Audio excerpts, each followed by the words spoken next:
Big boss Malayalam season 7 അങ്ങനെ ആ ഒരു 3 പേരുടെയും ഗ്യാങ് പൊളിഞ്ഞിരിക്കുകയാണ്. ഇന്നലെ നടന്ന ആ ഒരു ഇഷ്യൂ ഉണ്ടല്ലോ, നെവിനും അനുമോളും ആയിട്ടുള്ള ഒരു പ്രശ്നം, അതിൽ എഗെയിൻസ്റ്റ് ആയിട്ടായിരുന്നു, അനുമോൾക്ക് എഗെയിൻസ്റ്റ് ആയിട്ടായിരുന്നു ആദിലയും നൂറയും സംസാരിച്ചത്. നീ ആരാ, അവരുടെ അമ്മയാണോ, അവർ വേണമെന്ന് പറയുമ്പോൾ ആഹാരം ഉണ്ടാക്കി കൊടുക്കാൻ എന്നൊക്കെ പറഞ്ഞ് ഭയങ്കര പ്രശ്നമായിരുന്നു. അതിനുശേഷം പിറ്റേന്ന് രാവിലെ മുതൽ അനുമോള് ആരോടും മിണ്ടുന്നില്ല, ഒറ്റപ്പെട്ട് നടക്കുകയാണ് അനുമോളാണെങ്കിൽ പറഞ്ഞിരുന്നു ഇനി ഞാൻ കിച്ചണിൽ കയറില്ല എന്ന്. ആ സ്ഥാനത്തേക്ക് നെവിനായിരുന്നു കയറിയത്. നെവിൻ എന്നിട്ട് ഭയങ്കരമായിട്ട് കുക്ക് ചെയ്യുന്നുണ്ട്, എല്ലാവർക്കും കൊടുക്കുന്നുണ്ട്, ഭക്ഷണം വെച്ച് കഴിഞ്ഞിട്ട് ടേസ്റ്റ് ചെയ്യണോ, എല്ലാവരും വന്ന് ടേസ്റ്റ് ചെയ്ത് എന്നൊക്കെ പറഞ്ഞിട്ടാണ് ചെയ്യുന്നത്.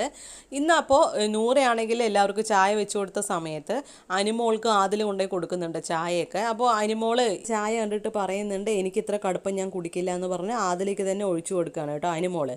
അപ്പോൾ ഭയങ്കര ദേഷ്യത്തിലാണ്, ഒന്നും സംസാരിക്കുന്നില്ല. അവിടെ ഒരു തുമ്പീനെ കയ്യിലും ഇങ്ങനെ വെച്ച് ഇങ്ങനെ ഇരിക്കുന്നുണ്ട് കേട്ടോ അനുമോള്. അപ്പോൾ ആദിലാണെങ്കിലും പറയുന്നുണ്ട് ആദ്യം മനുഷ്യന്മാരോട് നീ നന്ദി സംസാരിക്കാനും ഇടപഴകാനും പഠിക്കുക, എന്നിട്ട് മതി ആ മിണ്ടാപ്രാണികളോട് സംസാരിക്കാൻ എന്നൊക്കെ ഇങ്ങനെ പറയുന്നുണ്ട്. അനുമോള് പക്ഷെ വലിയ കാര്യങ്ങളൊന്നും സംസാരിക്കുന്നില്ല, ഭയങ്കര സൈലൻ്റ് ആണ്. ഇന്ന് മൊത്തം ലൈവിൽ മൊത്തം ആൾ ഡൗൺ ആയിട്ട് തന്നെയാണ് ഇരിക്കുന്നത്. ഒരു ഭാഗത്ത് ഇരിക്കുന്നു, മാറി മാറി പോകുന്നു. പക്ഷെ ടാസ്ക് ഒക്കെ നല്ല രീതിയിൽ കളിക്കുന്നുണ്ട്. ഒരു കണക്കിന് പറഞ്ഞ് ആ ഗ്രൂപ്പ് പൊളിഞ്ഞത് വളരെ നന്നായി എന്ന് തന്നെ ഞാൻ പറയുള്ളൂ. കാരണം അനുമോളാണെങ്കിലും ഒറ്റയ്ക്ക് നിന്ന് കളിച്ചപ്പോൾ ഭയങ്കരമായിട്ടുള്ള നല്ല ഗെയിമും കാര്യങ്ങളൊക്കെ ആയിരുന്നു, നല്ലൊരു രസമായിരുന്നു കാണാനായിട്ട്. ഇപ്പോൾ ആ ഒരു ഗ്രൂപ്പിൽ പെട്ട് കിടക്കുന്നത് കൊണ്ട് ഭയങ്കരമായിട്ടുള്ള കളിയൊന്നും അനുമോള് അവിടെ ചെയ്യുന്നില്ല. അപ്പോൾ എന്തായാലും ഗ്രൂപ്പ് പൊളിഞ്ഞത് നന്നായി എന്നാണ് എൻ്റെ അഭിപ്രായം. നിങ്ങളുടെ അഭിപ്രായം എന്താണെന്ന് കമൻറ്റ് ചെയ്യണേ.